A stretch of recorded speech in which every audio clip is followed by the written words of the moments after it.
किस लेवल पर लेकर फंस गए हो सोलर एनर्जी सॉल्यूशन को कमेंट सेक्शन में बता दो, ट्राई करेंगे आपका हेल्प करने का। सबसे पहले यहाँ पे समझते हैं चार्ट पे आज के दिन क्या हुआ है। आज के दिन फाइनली एक दो अच्छी कैंडल बनी, उसका थोड़ा सा कंसोलिडेशन आया और फाइनली अब दोबारा से ये कैंडल बन रही है। तो अगर आज का डे हाई क्रॉस होता है तो थोड़ा सा यहाँ पे बुलिश मोमेंटम हम बोल सकते हैं, एक्सपेक्ट कर सकते हैं आने वाले टाइम में। बट एक चीज यहाँ पे मैं ऑलरेडी बताता हूँ, ऊपर के लेवल से बहुत भयंकर गिरावट है। ठीक है, ये जिस हिसाब से लाल कैंडल्स बनी है ये एक अच्छा संकेत नहीं होता। ये जनरली चार्ट पैटर्न जो बनते हैं आईपीओ के बाद, रिगाल रिसोर्सेज उसका प्राइम एग्जांपल है, आप जाके चेक कर सकते हैं। हमेशा एक गिरावट आती है, फिर थोड़ी बढ़ावट आती है, थोड़ा सा ऊपर जाता है और जब अपना दोबारा ये लो को तोड़ता है वहां से एक हैवी सेलिंग हमें देखने को मिलती है। बट ये कहां तक ऊपर जाएगा ये डिपेंड करता है भैया पूरी तरह से डिमांड और सप्लाई पे। और फिलहाल यहाँ पे जो है सप्लाई काफी ज्यादा, डिमांड बहुत कम है सोलर वर्ल्ड एनर्जी सॉल्यूशन की। तो बहुत ज्यादा ऊपर जाना एकदम से थोड़ा सा यहाँ पे डिफिकल्ट होने वाला है इस शेयर के लिए। ठीक है, अब यहाँ पे चीजों को समझने की कोशिश करता है। देखो, पहला जो हमारा रेजिस्टेंस जोन है that will be this one.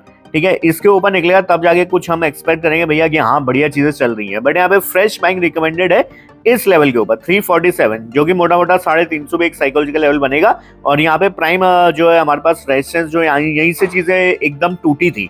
ठीक है, जिसको हम बोले भैया एकदम से फ्री फॉल ही आ गया था इस लेवल के नीचे। ठीक है, तो वो यही लेवल है।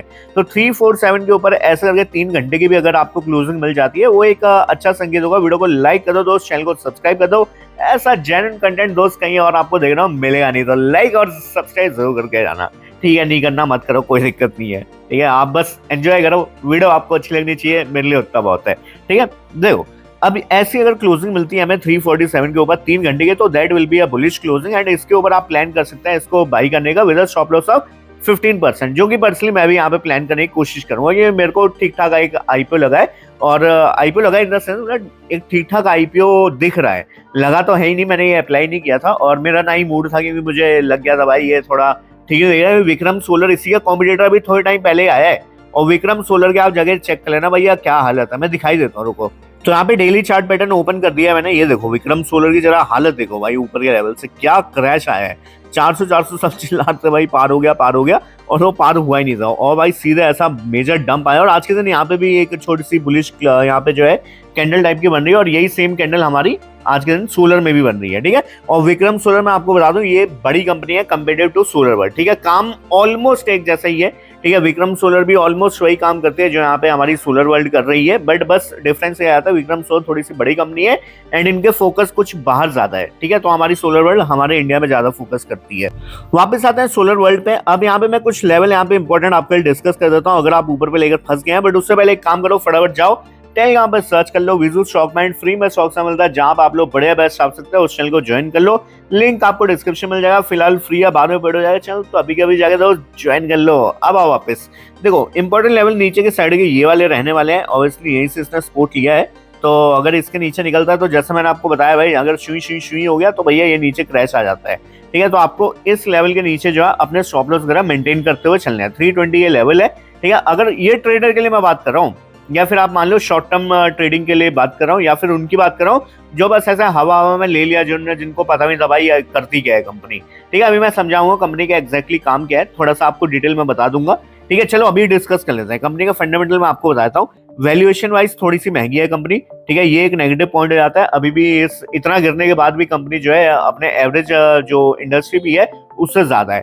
ठीक है, तो it is a negative point सबसे पहला। और दूसरा कंपनी ये है कि भैया कंपनी का सबसे बड़ा पोटेंशियल बोल रहा है, सबसे बड़ा ये है कि कंपनी जो है सोलर जो आपके पावर प्लांट है रिन्यूएबल एनर्जी बेसिकली काम कर रही है। तो आपके जितने भी सोलर वोलर वाला काम है वो सारा डिजाइन खुद से करती है। ठीक है, फिर क्लाइंट्स पे जाते हैं और क्लाइंट्स पे माल भी बेचती है अपना। ठीक है, तो ये भी काम अपने आप है। फिर उसके बाद ये क्लाइंट्स को बोलते हैं भैया सर्विस भी हम ही कर देंगे, तुम्हें अपने आप से देखनी भी जरूरत है, मेंटेनेंस सारा हम करेंगे। तो मतलब एंड टू एंड सॉल्यूशन देती है कंपनी। ठीक है, मतलब डिजाइनिंग से लेके सप्लाई से लेके मेंटेनेंस तक सब कुछ कंपनी करके देती है। इसलिए ये अच्छी बात है कि भैया इनके जो कॉन्ट्रैक्ट्स है ना वो लंबे कॉन्ट्रैक्ट हो जाते हैं, क्योंकि at the end service maintenance भी ये इन्हीं से करवाते हैं, ये क्लाइंट जो है इन्हीं से करवाते हैं, और यही एक अच्छी बात है। ठीक है, तो इसकी डिमांड आने वाले टाइम में फॉर श्योर रहेगी। ठीक है, ऐसा नहीं है कि सोलर की डिमांड यहाँ पे खत्म होने वाली है भैया। आने वाले टाइम में जैसे जैसे कंपनीज बड़ी बन रही हैं, ठीक है, आजकल तो भैया शहरों में छोटे छोटे शहरों में भी कंपनियां खुलने लग गई हैं। ठीक है, तो वैसी चीजें अगर होती हैं और ये डेवलपमेंट आता है इंडिया में, जो कि आने के चांसेस बहुत ज्यादा है इंडस्ट्रियलाइजेशन जिस हिसाब से चल रहा है। ठीक है, तो वहां पे जो है इन चीजों की डिमांड यहाँ पे डेफिनेटली रहेगी यार। ठीक है, तो ये एक अच्छी बात है। एंड सोलर का आपको पता ही भाई गवर्नमेंट सारा जो है प्रोवाइड कर रही है सब कुछ। ठीक है, स्कीम्स वगैरह निकाली हुई है और जिसमें सोलर वर्ल्ड को बढ़िया फायदा, विक्रम सोलर को भी होता है। सोलर की इनफैक्ट जितनी भी कंपनीज इस समय लिस्टेड है सबको गवर्नमेंट का एक अच्छा सपोर्ट मिल रहा है, और यही शायद एक नेगेटिव पॉइंट भी है कि कल को अगर गवर्नमेंट चेंज होती है, ठीक है, समझ रहे हो, या फिर गवर्नमेंट का जो है शिफ्ट चेंज हो जाता है, गवर्नमेंट बोलते हैं नहीं नहीं भैया अब हम लोग सोलर वोलर वालों को कुछ नहीं देंगे, हम लोग जो है कहीं और पे एक पैसा लगाएंगे, ठीक है, समझ रहे हो क्या बोल रहा हूँ। तो अगर ऐसा कुछ भी होता है तो यहाँ पे चांसेस वेरी है कि इस टाइप की कंपनी आपको 50-60% क्रैश करती हुई देखने को मिलेंगी। तो ये सबसे बड़ा रिस्क, और आपको ये ये ध्यान रखना है कि ये जो डिपेंड है कंपनीज, ये सारी की सारी गवर्नमेंट के ऊपर डिपेंडेंट है, ठीक है। गवर्नमेंट ने अपना हाथ उठाया, वहीं पे सारी कंपनीज के रेवेन्यू एकदम से गिरेंगे, प्रॉफिट्स एकदम से गिरेंगे, और भैया बहुत दिक्कत आ जाएगी, ठीक है। तो ये थोड़ा सा अभी गोल्डन पीरियड चल रहा है, गोल्डन पीरियड में इसलिए आईपीओ आ रहे हैं, ठीक है। आप देख रहे हो पिछले 2-4 महीने कुछ ज्यादा सोलर वाले आईपीओ नहीं आ गए, वो इसलिए आ रहे हैं क्योंकि अभी गवर्नमेंट का हाथ लगा हुआ है सिर पे, और भैया इनके प्रॉफिट रेवेन्यू एकदम से बढ़े हुए हैं, ठीक है। आप ये ध्यान रखना, आप इस इंडस्ट्री में, आप इस सेक्टर में तब इन्वेस्ट कर रहे हैं जब ये अपने टॉप पे चल रहा है, ठीक है, मतलब पीक पे चल रहा है, अपने सब कुछ अच्छा हो रहा है इस समय इनके साथ, ठीक है। तो फंसना नहीं है, ठीक है, बस मेरे को यही आपको बताना है। लॉन्ग टर्म अगर आपका व्यू है ना कि भाई सही में मेरे को लॉन्ग टर्म रखना है, ठीक है, तो आपको जो है प्लान करना पड़ेगा एटलीस्ट 15 साल का व्यू, ठीक है, मिनिमम बता रहा हूँ मैं, 15 साल 10 साल इतना बड़ा व्यू आपको रखना पड़ेगा, क्योंकि ये है पूरा साइक्लिकल सेक्टर, ठीक है। ये आज की डेट पे स्टॉक्स इसलिए बढ़ रहे हैं क्योंकि गवर्नमेंट इनको सपोर्ट करता रहे, तो इनके पास प्रोजेक्ट्स आ जा रहे हैं,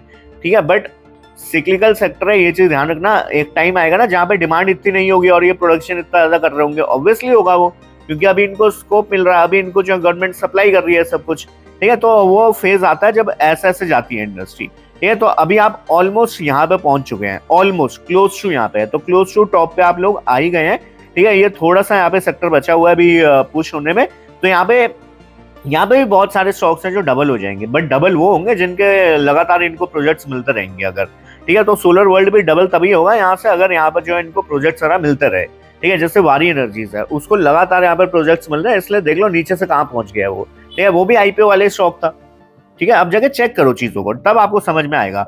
और जब ये गिरावट आएगी इसमें स्टॉक आपके 50-60-70% भी क्रैश कर जाएंगे कुछ स्टॉक, ठीक है। सारे स्टॉक नहीं क्रैश करेंगे सोलर के, बट कुछ जिन पे प्रोजेक्ट्स नहीं आ रहे होंगे, या जो प्रोजेक्ट टाइम से नहीं दे पा रहे होंगे, या गवर्नमेंट जिनके ऊपर हाथ खींच लेगा, ठीक है, समझ रहे हो। तो ऐसा कुछ भी अगर होता है तो आप पिट जाओगे यहाँ पे, ठीक है। तो आपको फालतू में इन्वेस्टमेंट नहीं करना है, आपको अगर लॉन्ग टर्म का व्यू है आपका 15 साल का 10 साल का, तब आप प्लान करिए कि हाँ मैं होल्ड करूंगा इसको लॉन्ग टर्म के लिए, बट अपने ओवरऑल पोर्टफोलियो का 1-2% से ज्यादा भाई इसमें देने की जरूरत नहीं है, ठीक है। क्योंकि ये इतनी भी अच्छी कंपनी नहीं है कि आप अपने ओवरऑल पोर्टफोलियो 10-15% डाल दो, इतनी भी अच्छी कंपनी नहीं है, मैं पहले इस चीज को क्लियर कर देता हूँ, ठीक है। एक छोटी कंपनी है, अच्छी कंपनी है, आगे आने वाले टाइम में स्कोप है भाई, 10 गुना भी हो सकती है कंपनी, बट उसके लिए वही वाले चांसेस है ना कि भाई जा भी सकता है नहीं भी जा सकता है। तो आपको बस अपना रिस्क मेंटेन करना है कि आपको 15 साल का व्यू रखना है और 1-2% ओवरऑल पोर्टफोलियो देना, उससे ज्यादा आप पे कोशिश नहीं करनी है देने की, ठीक है। अब यहाँ पे एक सबसे बड़ा क्वेश्चन है कि मैं ऊपर पे लेके फंस गया हूँ, क्या मैं एवरेज कर लूँ, मैं इधर पे लिया या आईपीओ टाइम पे लिया था, तो क्या मैं एवरेज करूँ? नहीं भाई बिल्कुल नहीं, ठीक है। एवरेज तो करना ही नहीं है, नए नए आईपीओ जो आते हैं उनमें कभी एवरेज नहीं करते हैं एकदम से, ठीक है। आप स्टॉक को चलने दो, एटलीस्ट 5-6 महीने का आपके पास डेटा हो जाए, उसके बाद आप प्लान करें भाई एवरेज करना है, ठीक है। या फिर स्टॉक ही यहाँ से जो 50% क्रैश कर जाए, ठीक है, तब यहाँ पे एक चांस बनेगा कि हाँ भाई एवरेज करना है, ठीक है। बट आज के डेट में यहाँ पे एवरेजिंग सोच भी मत लेना, ठीक है। तो बस यहीं पे मेरे को आपके कुछ डाउट्स क्लियर करने थे, क्या है कैसी है कंपनी। तो कंपनी के मैं आपको थोड़े से मोड यहाँ पे बता देता हूँ, ठीक है। यहाँ पर अभी मेरे को कैसे मैं आपको डिस्कस करूँ, ठीक है। मैं फटाफट आपको शॉर्ट में बताता हूँ, वीडियो को लंबा नहीं करेंगे। सबसे पहला भैया सोलर की डिमांड आने वाले टाइम में रहेगी, ठीक है। सेकंड क्या है, यहाँ पर गवर्नमेंट आने वाले टाइम में भी सपोर्ट करेगी, यस चांसेस आर हाई, क्योंकि भैया यहाँ पर गवर्नमेंट को भी तो अपना केपेक्स वगैरह देखना है, ठीक है। तो चांसेस आर हाई कि गवर्नमेंट सपोर्ट करेगी, बट ये तो सारे रिस्क फैक्टर में भी आते हैं ना। एक चांस ये भी तो हो सकता है भाई ना करे, ठीक है। बट अभी के लिए ऐसा जो हमें गुड जो दिख रही है चीजें बिल्कुल है यहाँ पे।